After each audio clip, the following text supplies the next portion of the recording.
I know that that we lived in this double house at 2042 Gerard Street East, which was near the corner of Woodbine and Gerard. And I know my parents bought it for $100 down. And I was born when we were up there, and they rented the flat. Everyone rented their flat, too. And there's one bathroom upstairs, so you didn't have the chance to take a shower every day. You had your one time a week when you put on the boiler. But all life was built around the school and music and the church. And also in Toronto at that time, everyone's kid learned to swim because the bigger schools, the high schools, would have pools. And that's what your parents did in the spring. They lined you up and you learned how to swim. And of course, then we were near Lake Ontario. We were 7 blocks from Lake Ontario, down the hill. I never remember doing much with Joyce. She was 5.5 or 5 3/4 years younger than me. And I never remember ever doing. We never did much together that I could ever remember. You never felt deprived. Everyone was about the same in the district. You know what I mean? Lower pay, but you had enough money to pay the bills. And you go to High Park, or you go across to Centre Island, or sometimes you might even go to Port Dalhousie. And that's what life was like then. And my father also was secretary of the Toronto East Music Festival, so I used to come home to all this music being sorted on the table, and he'd go around singing. He would wake you up in the morning by singing Many Brave Hearts or Deep in the Deep or the Hallelujah Chorus, because our church choir of 40 used to open the Easter service with. Everyone either studied some sort of music for a while or did. Now, you weren't professional, but no, he had quite a magnificent voice. My mother played the piano, but more mechanically, and sometimes she would accompany him, but she was the practical one. He would hand his pay to her. She would distribute it where it was supposed to go. But my mother had this wonderful younger sister that didn't get married till she was later, and she was so good. We were the only grandchildren on my father's side, and she used to take you down for your birthdays and Christmas and let you pick out a new dress at Eaton's or Simpson's, and it was wonderful. I'm sure my mother didn't buy that cottage till the house was paid for, because she was very frugal. But they never had a car. You went to the cottage by a grey coach. Everyone would have a bag with food in it. My mother would shop. But at the cottage, it wasn't fancy. You had tinned potatoes, you had canned ham, and tinned peas. Now, not all the time. And she cooked on a 2-burner coil stove. It was a chemical toilet, but you had your own water. You just crossed the road at Musselman's Lake. My grandparents, my father's side, he was caretaker at the Eastern High School of Commerce, and Grandma was a little crunchy. She would give you for birthday and Christmas a navy blue skirt, which wasn't interesting, especially when my uncle's wife would give you a nice doll. My mother said, we're going to send you to Eastern High School of Commerce because then you'll get a job in the city of Toronto. You can be a secretary. And that's where you went. You didn't complain about it. And you did get a job. And another thing that I thought was so good, with the way they are now, everyone has to go to university. Oh, fiddle faddle.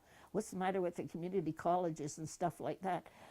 If you go to university, you may be going to community college before you can even get a job. But in those days, no one thought anything else of someone else because you went to Riverdale Collegiate or Melbourne Collegiate because maybe you thought you might be a teacher or a nurse or something. And this one went to Danforth Tech because they were going to work in a plant or in sewing or something like that. But no one seemed to feel deprived. I can remember that. I mean, no one, or isn't this one? And there wasn't this keep up with the Joneses. Like this one's got this kind of countertop. I don't think we worried about countertops. The teacher used to tell my mother, this was in the early years, my goodness, your daughter has such lovely clothes. Of course, Mom made them nicely. She used to make your coats. My first job was at Massey Harris when they were all in the farm machinery, not Massey Ferguson, Massey Harris there. And I was secretary to C.O. Biggs there. And it was fine. And then after that, I went and worked for the YWCA. No, it was quite good. That's where I met my husband at the YMCA, at the Silver Y Club there. He had come from overseas, and a lot of people. It was after the war, you know, and that there. When he arrived in Canada, he was an engineer's wood pattern maker, which is between a carpenter and a cabinet maker. It's a very skilled high trade. He'd taken it in England, but he'd been away in the war for 6 years. He was a prisoner of war for 5 years, and he felt that he wanted to go to another country. He could go anywhere. He thought he might try New Zealand because he had distant cousins there, but then George Drew was inviting, they needed workers in Canada, skilled carpenters, bricklayers, and so on and so forth. He figures he was the 4,000th Drew immigrant. And he landed the city in Toronto and had a job on the second day at Toronto Pattern Works downtown there. Well, then after, he had a chance to get a headship, head of a pattern shop in London, Ontario. So when we were married, we went directly to London, Ontario, there. So he had his chance to go. You could take your teacher's course partly in the summer and then 2 summers after that. And of course, you had no choice of where you went. We started in Kirkland Lake. I thought I was going to the end of the world. I mean, because I lived in the city of Toronto, and I probably hadn't, and we never had a car. I was never out of Ontario till after I was married, because people didn't drive around then or take trips like they did there. So we went up there, and it was a lot nicer than you think. They had wonderful medical service, doctors that called at your home, a good hospital, and you got to know a lot of people because, especially in the school, pretty well everyone in the school was from some other place in the world. They were starting out, and we still have friends left that are still alive now that we met up there. Again, we joined the church there, and we had different activities with it, and Phil was born up there. I guess that's why Phil was so good in winter weather, because he was out in his red snowsuit up there. When you slept them up. We had a duplex, had a little veranda at the top, and believe it or not, we slept him out in winter weather. You had to put the clock on and check him every 25 minutes, and you greased all his face. Phil was 2 when we moved to Guelph, and we moved again when he was 8. Then they started to put the shops in the country places more, or the small towns, and he got a headship in Wingham at that time there. So we moved to Wingham, and I'd never lived in a small town before. But it turned out to be very good. Oh, Sylvie was only a baby. She was 6 months when we moved here. I said, yeah, I made it all these years for these children, Ed, and now we're moving when we got 3 and 2 little ones. One of the most hardest times to move. But that time you did have the train service to Guelph, because my parents used to come up by train there.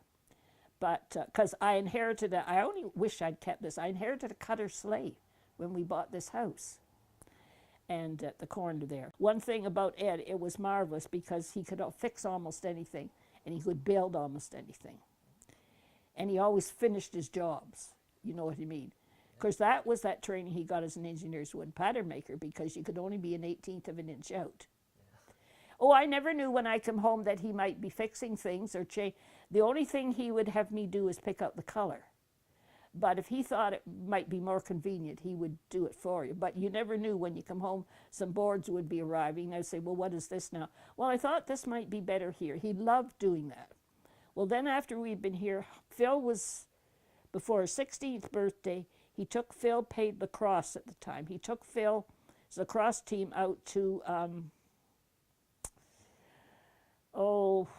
north, Northern Ontario, Lions Head. And that was the year that there was a hydro strike or something. And Phil came running into the house on the way home and said, guess what, Mom, Dad's bought 2 cottages. I said, oh, I'm getting ready. Yeah, we were packing for a trip to Florida. And I said, well, bully, if I'm packing, your father's bunny. What? Why has he got 2? Oh, well, it was a package deal. For an Englishman to have a full-time job all the time, to own a house. Now, we had the house paid for by that time. To own a house and then to have a car and then to have a summer cottage was the absolute ultimate. You had reached. Oh, well, his family in England thought he was rich. And he said, look, I don't live in those places like you see on TV. You know what I mean? But in comparison to, for an Englishman whose father worked down the mine, now his mother, I'll give her credit, she never let any of her sons work down the mine. She made sure they got into other trades. Now, one of them was in the industrial sewing place, and I forget what the other one did. But Ed always wanted to be an engineer, but he used to be nervous when he was younger writing exams. So he didn't do as well as he should have on the 11 plus. That's why they put him into wood padding making there. Yes, he traveled all over Europe as a prisoner of war, but he felt he was lucky being a private because it was the ones that had the higher education, the privates were assigned jobs all the time, where the others nearly died of boredom. And that's where they had problems and things. And also he was very good at drawing. And he would be camp artist and that there. There's no point thinking I'm going to be this and then I'm going to live a nice little house in the country. You may, at 65, you may. But you're not going to at your age. Oh, wonderful grandkids. Well, Cindy was married very early and had this lovely boy. And I was so lucky because they stayed around Wingham for the first 5 years, and so I minded him the first 5 years of his life. And that was wonderful because I was in my early 50s. I was younger, had energy in that. And that was wonderful. And then there was Jordan, and then she had a little girl. They moved to Guelph when Ed retired to Guelph. But they lived in Kitchener, but I still saw quite a bit. The boy was going to school by that time. Well, Ed wanted to move to Guelph because he wanted more to do. He wanted to take some courses, he said, or do this or do that. Now, mind you, he didn't do all the things he said he was going to do. And so we moved to a bungalow just on the street back of the hospital in Guelph there. Of course, I will say that Ed kept the house up beautifully. I mean, he had everything painted, and he prided himself in having a lawn. I don't think there was one dandelion that ever grew on our lawn, for if you get so mad if you see the fellow over there have dandelions on the lawn. But see, it was his pride and joy to have a place, because his people never owned property. You rented all the time in England. I mean, this is how the things went there. But he really worked hard. He worked off 2 degrees and specialist certificates and worked all the time too. He took them on weekends. He would head for Wilfrid Laurier on a Monday night, and he'd head for, where was it, down near London on a Saturday morning. And he had a Bachelor of Arts and then a Bachelor of Education. He had his specialist certificate, and then he was going to go on and take a principalship, but he just had a really bad bout of an ulcer. And I said, look, are you crazy? You're in your 40s now. If you do that, I said, you got 3 kids, and I don't want to be moving around because that time, maybe they do now, maybe they don't. They would move them if you were a principal about every 2 or 3 years. You were in this town, and then you took a larger one, and then a larger one, and that's a larger one. And that's fine, but, you remember, so he didn't then. He decided but then he was good at making stuff for the grandchildren, too. That he made wooden rocking horses and table and chair sets and things like that. But no, I was lucky in that way, but I wasn't smart enough, which I know now is, about learning how to do a lot of practical things. I did a lot of sewing, but if something was wrong with my sewing machine or I couldn't get work, he'd say, leave it. And he would do it. And he would do it that night. Oh, that was when we were on a trip. Oh, Ed took me to visit England when Phil was 4 years of age, and my mother minded him over Christmas. And we landed in Manchester. I thought I was at the end of the world, the dirty trains. Oh. And then his mother just had the open fire, there. Ed loved Hawaii. I'm very lucky. We were at Hawaii 5 times, but you couldn't afford to go now with the price of the US dollar. But what he did was this. There was a chain of hotels. And of course, see, we weren't beach people because Ed didn't swim. I swim. But I'm not particularly a beach person. I don't mind walking on the beach. But he found a chain of hotels that if you stayed a block at least, or a block and a half from the mains, from the water, you got it much cheaper. And you could rent a housekeeping room. And then we found at the corner of every street, and they still do this now, especially in Honolulu, they have all pamphlets of the specials every week for the restaurants and places where you can go. And we'd pick out, we never went to Hawaii for less than 3 weeks. But of course, we didn't stay in the same spot. We'd stay in the city of Oahu to start with. We'd pick one of the other islands and go over there, and you had to have a car there. We never rented a car in Oahu. At that time, the buses were only $1 a trip, and you could go right around the island for $4. What do I do now? What do I do now? Up until about 7 years ago, I sang in my church choir. I also sang in a group at the senior center that, I don't have this now, that had alliance with several schools for the kids to meet seniors and the seniors to meet school. I did that. Then I still do quite a bit of sewing. Luckily I've got a cataract now, but they're taking that off. But I like browsing in stores. That's Aunt Kitty. I think it's nice to make enough money that you have enough to pay the bills and have some enjoyment. But the way I feel is this: if you could have everything you wanted in the world, what would you have to look forward to? And even in my life now, what I love, I have something to look forward to.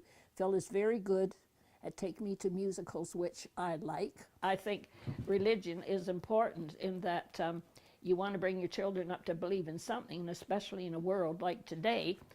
But also, it gives you opportunities in many areas. You're with a group that are interested in you as a person, and a lot of the churches, or the bigger ones, as some have good musical groups or some there. Or if our bad times hit you, they are the first people that probably help you out. You can't have it all. I've lived this long, and I've had a husband with a steady job, and he did build up to quite a nice salary and that. But then it wasn't a big spender. No, he wanted everything to be in good shape. Like, he was thrilled. He built up to a Crown Vic and a car. That was his glory. And I laugh. He used to, I remember the grandchildren saying, "Well, Grandma, does Dad polish the car every day?" You know what I mean? You got to be a bit reasonable. Like what I laugh at when like in the Home and Garden television, oh, she has to have ceramic countertops. I would rather have 2 bathrooms. 2 bathrooms nowadays, if you're both working or even if they aren't, are not a luxury to a point. It's really handy because when kids get a certain age, they're hogging the bathroom all the time. Don't put too much money into a credit card. I mean, and pay it off for heaven's sakes. Don't, I wasn't going to take out a credit card. And then people say, well, you'll have to or you won't have a, but what I laugh is, I don't put a lot on it, and then they'll say, oh, you've paid your card credit, we want to give you $2,000 or $3,000 more. I say, what for? Do you think I'm going to spend $4,000 or $5,000 a month anyhow? And I believe in looking for of course, I have the time. Here's another thing. You got to have the time, and you got to plan. The more people that are in a family, the more organized you've got to be, or otherwise there's chaos.